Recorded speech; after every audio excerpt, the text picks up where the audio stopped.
海の中にある赤と青き線そう Hello my honey bunny family, hope you all doing all well. Guys, I'm here with the new video. अगर आपको अच्छा लगता है तो कीप वॉचिंग। तो गाइस, हमने लास्ट एपिसोड में देखा था कि हमें लास्ट में दिखाया गया था चुनचुना ज़िले का रेड लाइट एरिया, जहाँ पर लड़के भी काम करते थे और लड़कियाँ भी काम करती थी, और हर कोई रेड लाइट एरिया के बारे में अच्छे से जानता था, पर कोई भी इसके बारे में बात नहीं करना चाहता था। पर हर एक की ख्वाहिश थी कि रेड लाइट एरिया में आके अपने दिल की चाहत को पूरी की जाए और अपने दिल की भूख को मिटाया जाए, साथ में अपने शरीर की भूख को भी मिटाया जाए। यहाँ पर लड़कियाँ भी आना चाहती थी और लड़के भी आना चाहते थे, क्योंकि यहाँ की लड़कियाँ और लड़के बहुत ज़्यादा सुंदर थे।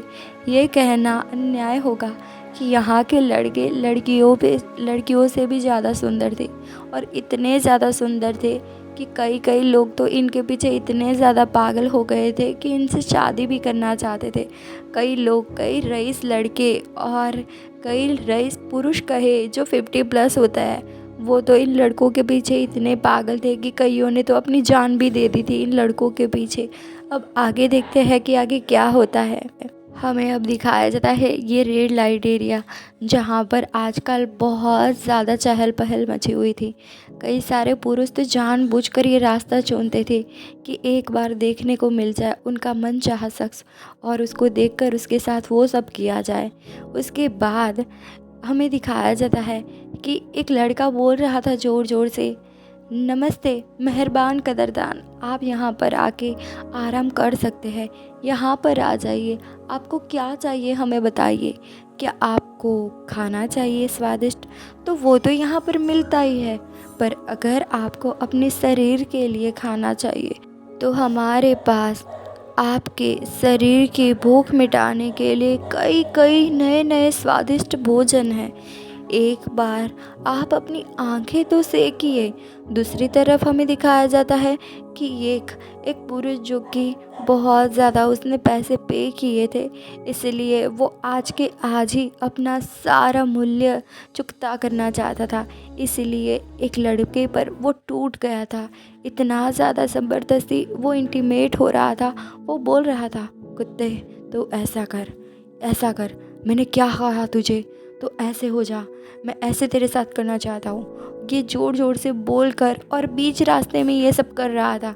रेड लाइट एरिया में क्या होता था, सबको पता था कि यहाँ पर यही सारे काम होते हैं, इसीलिए कोई भी किसी को नहीं बोलता था। सबको पता था कि यहाँ पर हर कोई अपनी भूख मिटाने आता है, पेट और शरीर दोनों की। दूसरी तरफ से आवाज़ आ रही थी, बेबी तुम बहुत मस्त हो, सच में बहुत ज़्यादा मस्त हो, मैं तुम्हारे साथ आज की रात गुजारना चाहता हूँ, प्लीज़ इतने पैसों में मान जाओ ना, कल और पैसे लेकर आऊँगा प्लीज़। तो वो सामने वाली लड़की बोल रही थी, हैं इतने पैसे में तो मैं अपना हाथ ना छूने दूँ तो तुम्हारे साथ रात बिताऊँ। हाँ जाओ, ये कोई सब्जी नहीं है कि तुम्हें आधे मूल्य में मिल जाए। तुम्हें पता है मेरे शरीर का मूल्य कितना का जाता है? सोचते रहो, फिर आकर मुझे बताना क्या तुमने सोचा। ठीक है, पर आज की रात तो मैं तुम्हारे साथ नहीं आ सकती। हाँ आगे बढ़ो, चलते बनो। पर अचानक से क्या होता है कि इस रेड लाइट एरिया में बारिश होना शुरू हो जाती है। बहुत ज़ोरों की बारिश हो रही थी, और हमें सिवलॉन बताया जाता है, जो कि रेस्टोरेंट के दूसरी साइड यानी कि पीछे की साइड अपने आप को तैयार करके बैठा हुआ था, और वो भीग रहा था, बहुत ज़्यादा उदास लग रहा था।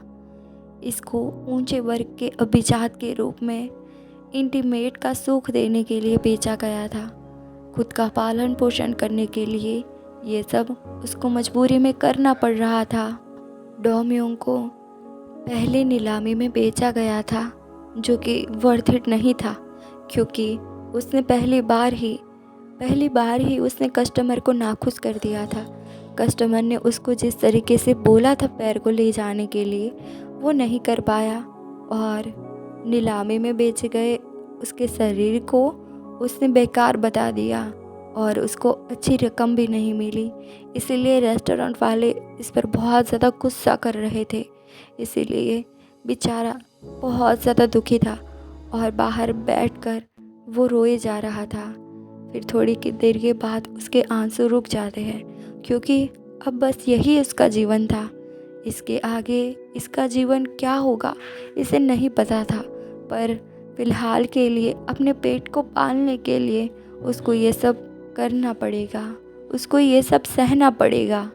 श्रम के लिए नाजुक और किसी को खुश करने के लिए कम मांस और नाजुक हड्डियाँ। उसकी आंखें भी पूरी तरीके से नहीं खुलती थी, क्योंकि वो बहुत रोता था। सेवलॉन अपने हाथों में से एक गैजेट को छिल रहा था।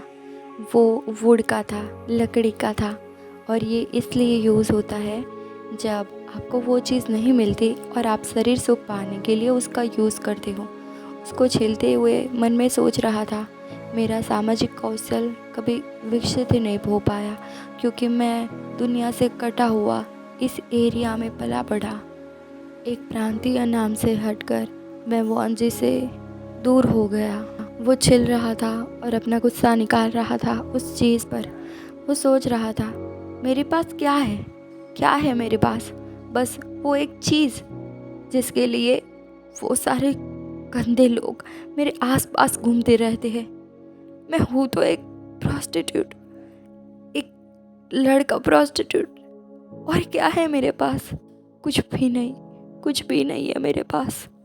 सेवलॉन उस गैजेट को छेल रहा था और उसके सामने देखे जा रहा था और सोचता है, उस पीच का जन्म अपने स्वामी की रक्षा के लिए हुआ है, पर अकेला वो अपने आप में कुछ भी नहीं है, कुछ भी नहीं। ये क्या ज़िंदगी है क्या? जो पीच का फल मेरे पास लगाया जाता है, जिसे खाकर लोग खुश होते हैं, इतनी दूर से खाने के लिए आते हैं, वो पीच फल अपने स्वामी के बिना अकेला है। और मैं भी न जाने क्या है जो मुझे खटकता रहता है। क्या है? कुछ ऐसा कुछ तो है जो अभी मुझ में बाकी है। तो यहाँ पर ये सब बातें सोचे जा रहा था, वो गैजेट को छीले जा रहा था। गाइस, आप समझो कि ये हिस्टोरिकल मांगा है, ठीक है?